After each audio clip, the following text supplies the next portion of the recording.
জামাই ষষ্ঠীতে জামাইকে মিষ্টি মুখ করানোর জন্য দোকান থেকে না কিনে বাড়িতে বানিয়ে নিতে পারেন আমের তৈরি দারুণ স্বাদের এই সন্দেশগুলো। আর আমের এই দারুণ স্বাদের সন্দেশগুলো তৈরি করার জন্য আমি এখানে ছানা করে নিয়েছি। 2 লিটার দুধের আমি ছানাটাকে কাটিয়ে আগে থেকে তৈরি করে রেখে দিয়েছিলাম। আর এখানে একটা বড় সাইজের আমের পিউরিটাকে বার করে রেখে দিয়েছি। আর এখানে নিয়েছি 4 চামচের 6 চামচ মিল্ক পাউডার, আর নিয়েছি এখানে 4 চামচের 5 চামচ চিনি, আর এখানে আছে হাফ চা চামচ এলাচের দানা, এটাকে চিনি দিয়ে গুঁড়ো করা, আর লাগছে ঘি। প্রথমে একটা থালার মধ্যে আমি ছানাটাকে ঢেলে নিচ্ছি। আমি এখানে 2 লিটার দুধ ভিনিগার সঙ্গে জল মিশিয়ে ছানাটাকে কেটে নিয়েছিলাম। ছানাটাকে কাটিয়ে নিয়েছি, নিয়ে ছানাটাকে ভালো করে ধুয়ে 2-3 বার করে পরিষ্কার করে জল দিয়ে ধুয়ে নিয়ে তারপরে এটাকে জল ঝরিয়ে রেখে দিয়েছিলাম। সেই ছানাটাকে এখন আমি থালার মধ্যে ঢেলে ছানাটাকে খানিকক্ষণ প্রথমে একটু হাত দিয়ে মেখে নিচ্ছি।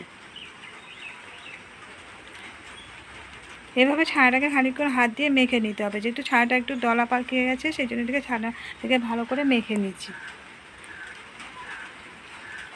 আমি এখানে 2 লিটার দুধ দিয়ে করছি, আপনারা চাইলে 1 লিটার দুধ দিয়ে করতে পারেন, যেহেতু একটু বেশি পরিমাণে করার জন্য। এখন দিয়ে দিচ্ছি ছানার মধ্যে চিনি, আর দিয়ে দিচ্ছি মিল্ক পাউডার, আর আমের পিউরিটা দিয়ে দিলাম। আমি গোটা আমটাকে একটা স্ট্রেনারে ঘষে নিয়েছিলাম, সেই জন্য পিউরিটা একটু পাতলা হচ্ছে। আপনারা করলে যখন আমের টুকরো টুকরো করে কেটে নিয়ে ব্লেন্ডারে ব্লেন্ড করে নিয়ে তারপর করবেন। আর যদি আঁশওয়ালা আম হয় সেক্ষেত্রে একটু এটাকে স্ট্রেনার দিয়ে ছেঁকে নিতে হবে, তাতে আঁশগুলো বেরিয়ে যাবে।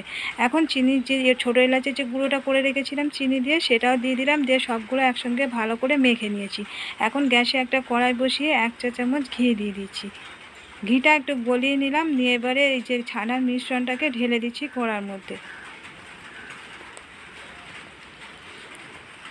এখন এটাকে অনবরত নেড়ে চেড়ে খানিকক্ষণ শুকনো করে নেব, আর গ্যাসের ফ্লেমটা এই সময় মিডিয়ামে রাখতে হবে। আর এখানে মিষ্টির পরিমাণটা বুঝে শুনে দিতে হবে। আম যদি বেশি মিষ্টি হয় সেক্ষেত্রে চিনির পরিমাণটা কমিয়ে দিতে হবে। আর যেহেতু এখানে মিল্ক পাউডার দেওয়া হচ্ছে, মিল্ক পাউডারেরও মিষ্টি থাকে, যে যেরকম মিষ্টিটা খেতে পছন্দ করেন সেরকম বাড়িয়ে কমিয়ে নেবেন। এখন খানিকক্ষণ এই ছানার মিশ্রণটাকে জাল করে একটু শুকনো করে নেব।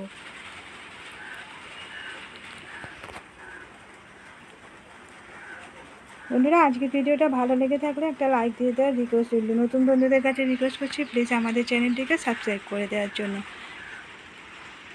এখন এইদিকে ছানাটা জাল করতে করতে রেখে দিলাম, আর এই সাইডে একটা থালার মধ্যে আমি একটা বাটার পেপার পেতে নিয়েছিলাম। বাটার পেপারের উপরে একটু ঘি লাগিয়ে নিচ্ছি, যাতে করে সন্দেশগুলো খুব সহজে উঠে আসে।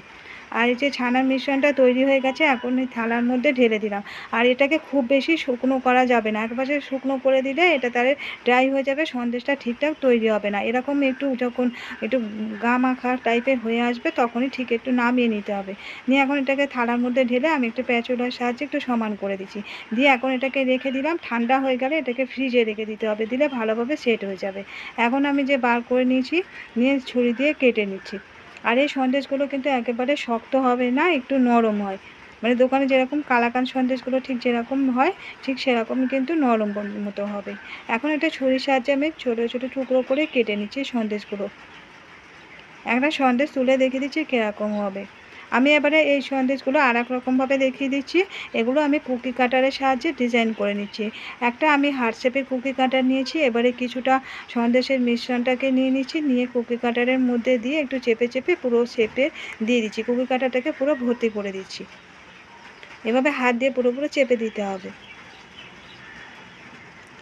এখন এই কুকি কাটারটাকে আস্তে করে তুলে নিলে সন্দেশটা পুরোপুরি সুন্দর একটা শেপের হয়ে যাবে। এটাকে আমি একটা অন্য প্লেটের মধ্যে তুলে রেখে দিলাম। উপর থেকে একটা কিশমিশ বসিয়ে দিচ্ছি, এতে করে দেখতে সুন্দর লাগবে। আরও একটা সন্দেশ বানিয়ে দেখে দিচ্ছি। আপনাদের কাছে এরকম কুকি কাটার না থাকলে অন্য ডিজাইনেরও করে নিতে পারেন এই সন্দেশের মিশ্রণটাকে দিয়ে। ফের কিছুটা সন্দেশের মিশ্রণ দিয়ে এইভাবে কুকি কাটাটাকে পুরোটা ভরে দিলাম। হাত দিয়ে এরকমভাবে একটু চেপে চেপে দিতে হবে।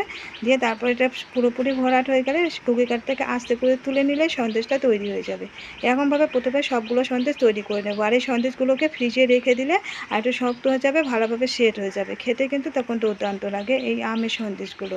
তো বন্ধুরা, আপনারাও এভাবে আমের সিজনে সন্দেশ একবার তৈরি করে দেখতে পারেন। খেতে কিন্তু খুবই ভালো লাগে আমের সন্দেশটা। আজকের ভিডিওটা কেমন লাগলো কমেন্ট করে জানাতে ভুলবেন না। ভালো লাগলে লাইক দিয়ে দেবেন, শেয়ার করে দেবেন এবং সাবস্ক্রাইব করে রাখার রিকোয়েস্ট করলাম নতুন বন্ধুদের কাছে।